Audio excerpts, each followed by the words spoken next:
Salut, nous sommes Carla et Vicky et nous sommes ici pour vous expliquer comment employer les divers procédés argumentatifs dans vos rédactions à venir. Tout d'abord, ces derniers servent à soutenir notre argumentation lorsque nous voulons convaincre nos lecteurs de quelque chose. Il y a deux types de procédés d'argumentation. Les procédés argumentatifs sont les suivants.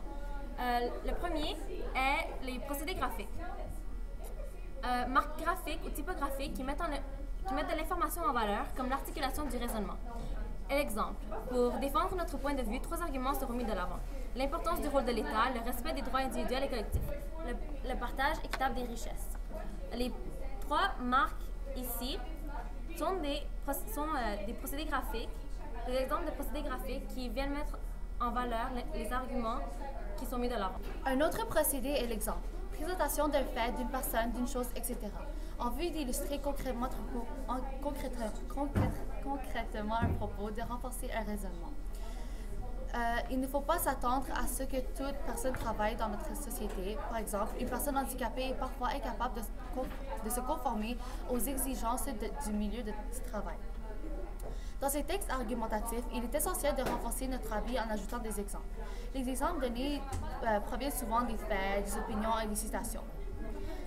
Comme par exemple, si vous êtes dans une situation où vous voulez convaincre votre mère d'adopter un chien, vous pouvez lui dire que ces derniers peuvent servir à plusieurs choses. Par exemple, ces animaux de compagnie peuvent surveiller l'habitat lorsque leur maître n'est pas présent. Regardez, il y a un exemple dans mon exemple. Le suivant est la définition. La présentation de la définition d'un terme pour en convenir du sens, pour en préciser l'extension ou pour créer un effet d'évidence ou de vérité. Exemple, selon le petit Robert, une classe sociale est un ensemble de personnes de même condition ou de niveau social analogue qui ont une certaine communauté d'intérêts de comprendre. Je crois que la définition est simple et facile à comprendre, donc je vous donnerai un deuxième exemple seulement. Selon le Larousse, la définition d'un professeur est une personne qui enseigne, qui dispense les connaissances relatives à une matière, à une discipline, en général dans le cadre d'une activité. Discours rapporté, une citation. Utilisation du discours rapporté pour présenter un témoignage, appuyer une raison en faisant appel à l'autorité ou à l'expertise de lecteur cité.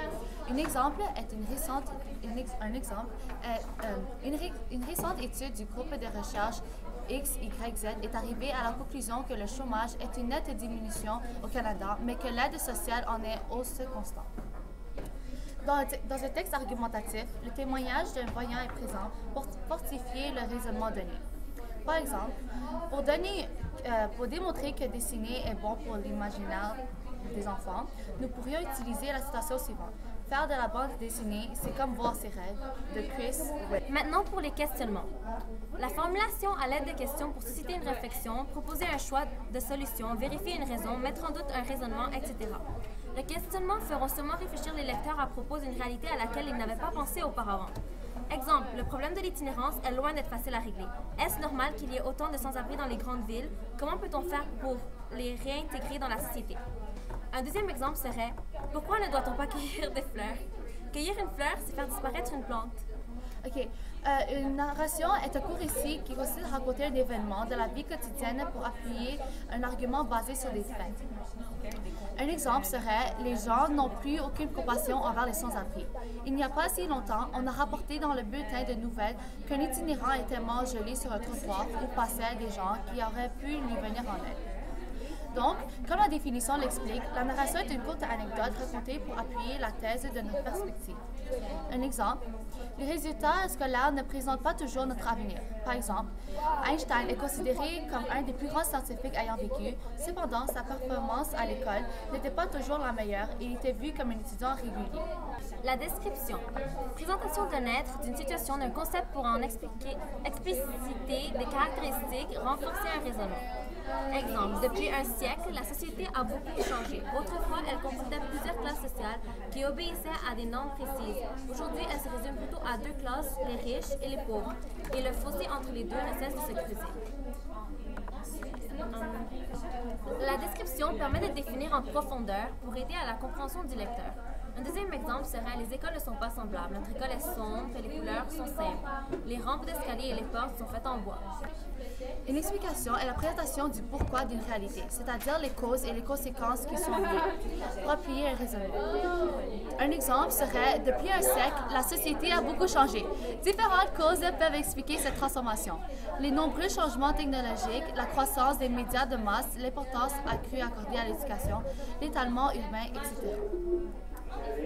Après la présentation de l'argument, il faut démontrer les multiples causes et conséquences, en d'autres mots, le pourquoi. Reprenons l'exemple de l'animal de compagnie. Pourquoi faut-il adopter un chien? L'adoption d'un chien est importante puisque ce petit être peut nous réconforter lors des moments difficiles et soutenir les personnes. La répétition.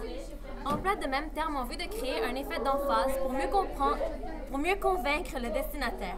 Exemple, il y a de plus en plus de pauvres, les pauvres qui dépendent de l'aide sociale, les pauvres qui vont d'un emploi à l'autre, les pauvres qui occupent des emplois sous-payés, les pauvres qui sont immigrants et qui doivent accepter n'importe quoi, les pauvres qui sont instruits et qui ne trouvent rien dans leur domaine, etc. Un autre exemple serait les arbres sont victimes de grandes compagnies affamées d'argent. Les arbres ont beaucoup de difficultés à repousser suite au déboisement. Les arbres se font empoisonner par des produits chimiques. Voyez l'emphase que ça crée? La gradation est une suite d'éléments placés en ordre de progression pour appuyer une raison. Par exemple, on dit que la société a changé, mais elle ne s'est pas simplement transformée.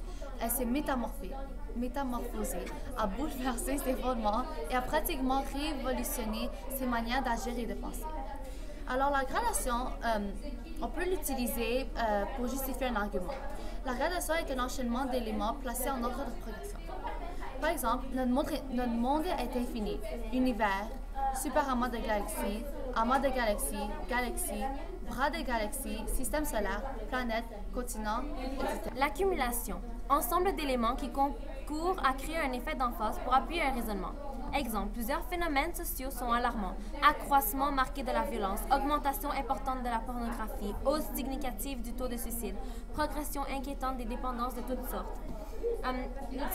Ces ensembles de mots qui servent à mettre votre idée en valeur appuient beaucoup votre raisonnement. Un autre exemple serait les fins du monde auxquelles nous survivons toujours sont les plus absurdes, les plus ridicules, les plus insensées idées du monde. La comparaison est un rapprochement entre deux faits, deux phénomènes, etc. pour illustrer une raison. Par exemple, au cours de son processus de changement, la société ressemble à un serpent. Pour se développer, elle doit se changer de peau, sinon elle étouffe. Alors, on utilise la comparaison pour appuyer un fait. C'est le fait de faire un rapprochement entre deux éléments. Par exemple, l'araignée était grosse comme la paume de ma... L'opposition est un procédé qui consiste à créer un contraste par le rapprochement de faits ou de phénomènes opposés en vue d'illustrer un raisonnement. Exemple, à l'opposé des générations précédentes qui ont connu la croissance économique, les jeunes d'aujourd'hui ne sont pas sans savoir qu'ils devront faire face à différents problèmes sociaux découlant d'une situation économique moins reluisante. Un autre exemple serait à l'opposé des jeunes d'auparavant qui étaient beaucoup plus débrouillards. Les jeunes de nos jours oublient leur sens pratique lorsqu'ils perdent leur temps à jouer aux jeux vidéo. L'ironie est le procédé qui consiste à exprimer l'inverse de ce que l'on pense pour influencer le destinataire. Un exemple serait « Vraiment, tout est parfait dans notre société. Tout le monde est ouvert d'esprit, on a réglé tous les problèmes, quel paradis. » C'est quoi ça? L'ironie est employée dans un texte argumentatif pour persuader la présence du lecteur. C'est le fait de dire le contraire de ce que l'on pense afin de les convaincre. Un exemple serait la pièce de théâtre était tellement intéressante que je me suis endormie. Les marques d'énonciation permettant à l'énonciateur de manifester sa présence dans le texte ou d'interpeller le destinataire.